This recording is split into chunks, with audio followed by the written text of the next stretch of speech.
what do you think about AT&T stock? Is it a broken company or a broken stock? Yeah. And so what I love to do is I love to invest in companies that I love where it's a broken stock, but not a broken company. And what that means is the stock is oversold.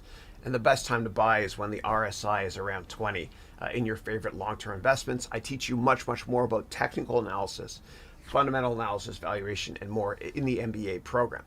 In terms of AT&T, a lot of people that own it are value-oriented investors because there is a decent dividend yield. But I'm not a big fan of AT&T or other mobile companies because I think in the long run, a lot of this technology when it comes to communicating with each other using voice is going to be replaced with using TICP or TCP/IP, which means the internet.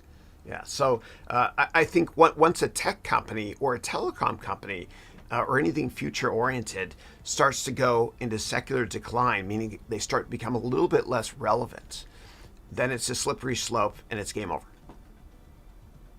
Because turnarounds only work in technology maybe for one or two companies per decade. Like if the founder comes back, for example, like Steve Jobs did back in the 90s.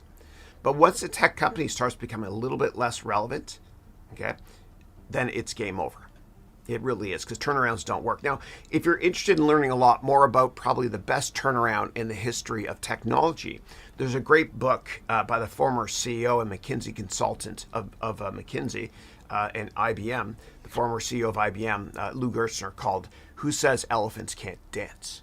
And he turned IBM around back in the 1990s by getting rid of the PC market for them. They sold off Lenovo to a Chinese company. They took Lexmark public. They spun it off, the printer company, etc. And they just focused on software and services. Software has very high profit margins, and consulting services is a brilliant idea for a big tech company because it's a distribution channel to sell your products.